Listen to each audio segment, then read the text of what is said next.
we're going to move on to our next speaker. So our next speaker, we've got some fun facts from everyone up here today. So our next speaker talks to her cat, Caramel. Did I say that right? Yes, you. In French.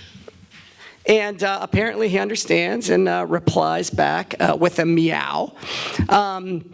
I'm going to introduce Lynn here in a second. Hold your applause. But she is a veteran of Story Slam 1 and 2.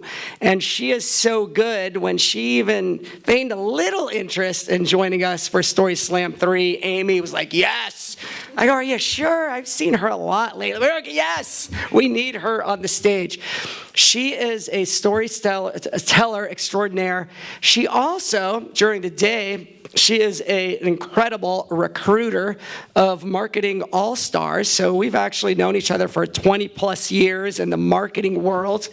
And we love the fact that she loves coming up here from the city to speak at Story Slams. And I hope that she comes to all of our Story Slams. So again, let's give it up for storyteller extraordinaire, Lynn Hazen.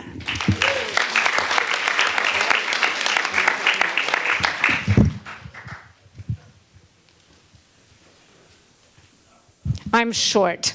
I need to stand up front. Good evening. Bonsoir. My mother used to say to me, dès que Lynn a une idée en tête, rien ne l'arrête. As soon as Lynn has an idea in her head, nothing stops her. Those words were prophetic. And when I think about all the projects that I've done in my life, especially with our family stories, it's like starting over, but not really. It's often like adding a chapter to the book. Let me tell you how all of this comes together.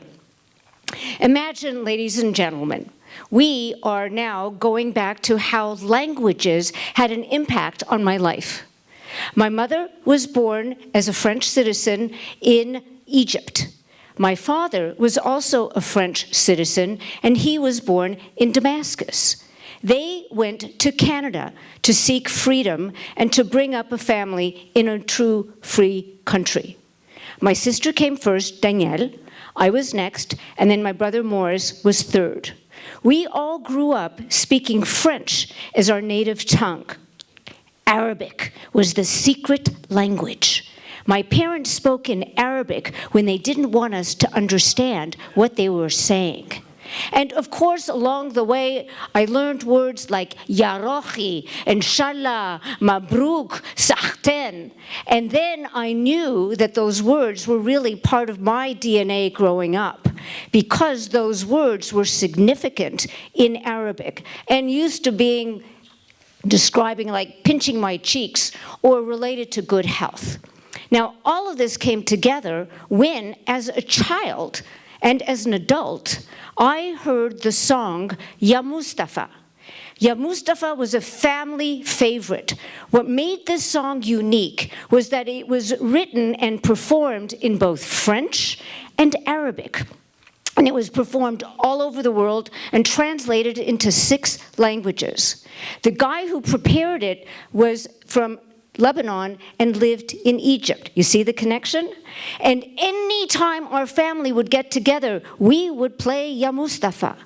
Come to a family wedding, and that was a dynamic time. Everybody would jump out of their chairs, run down to the dance floor, sing and dance, and the women would do their belly dancing to Ya Mustafa. What I didn't realize as a child was that the story and the song Ya Mustafa could be interpreted on 2 different levels. What I understood as a little girl and what I understood as an adult. Because it's all about getting together and having secret liaisons and having drugs that make you high.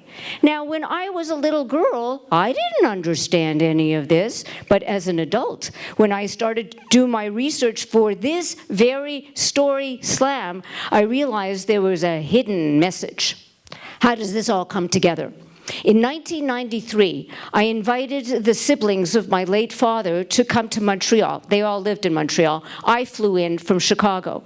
I literally had 48 hours. And I asked all my relatives, please bring an artifact from either Egypt or Syria, and I want us to hear your stories. Bien chérie, everybody said. Tante Bahia, the matriarch of the family, sat there and she said, I didn't know what to do, what to bring. I couldn't sleep. I had to take a sleeping pill. She was very apologetic. And then she showed me the book, Les Juifs d'Égypte, the Jews of Egypt. And then a picture of family members in the house in Damascus, which I later recognized from a Life magazine story about prominent Jews in Damascus. Later, right after, Oncle Jacques held up a beautiful laminated scroll. Actually, it was all handwritten and all illustrated of the story of Esther. And it was the Purim story of how Esther had saved the Jewish people. He held it up to me. It was all encased in a silver binder. It was beautiful. I had never seen anything like this. It was museum quality. And then I remembered the family house in Damascus had a synagogue inside the house with 3 Torah scrolls, which sadly the government of Syria had confiscated. Back to Tante Bahia. She looked at me this time with a huge grin on her face. And she asked me, did you know that your grandfather Musa had 2 wives? Explique, I asked. Well, he was married to Regina, and they had 4 children, all girls. He really wanted a son to carry on the family name. So what did he do? He married Sarah Mazlaton, the daughter of a rabbi, and they proceeded to have not 1, not 2, not 3, not 4, not 5, but 6 children. My father, Eli, was child number 3, and the first boy to be in the family. Phew. The family tradition and the family name would be carried on. Then I started to think, wait a minute. 2 wives, 10 children. How did they get along? Did they have meals together? Did they spend time bringing up the family? And then probably something you're all thinking of right now. Who slept with Musa? Did they take turns? Did they pick numbers? Did he pick the one he had the best sex with? I don't know. And it took till rehearsing and doing the preparation for this story slam that I got inspired about what it was about this family that made it so unique. Finally, I was able to start over with my cousin, André Haïm. André, I knew was my cousin, but I didn't know how we were related. I tracked her down in Montreal. We got on the phone.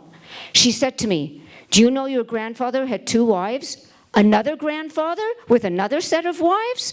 No.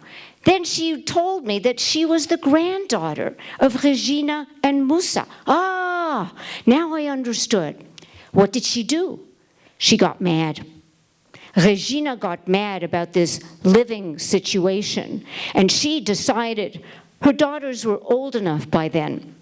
She would live with each of her daughters for 3 months at a time, and that way the year was full. I still had so many questions about family, about relationships, and how they got along, and all these secret passages.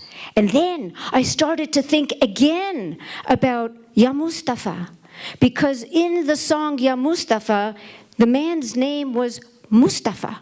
And it was all about these secret relationships and coming off the balcony and getting together and smoking all of their sacred drugs together. And then I realized, chérie, je t'aime, chérie, je t'adore, de la salsa la pomodore, ya Mustafa, ana bahebbik, ya Mustafa. I think we should have changed my grandfather's name from Ya Mustafa to Yamufa. And from this, I think about za'atar, that wonderful spice that brings so much imagination to our food. So maybe they sprinkled a little bit of za'atar to bring the spice of life to the lives they all lived. Merci beaucoup. Thank you very much.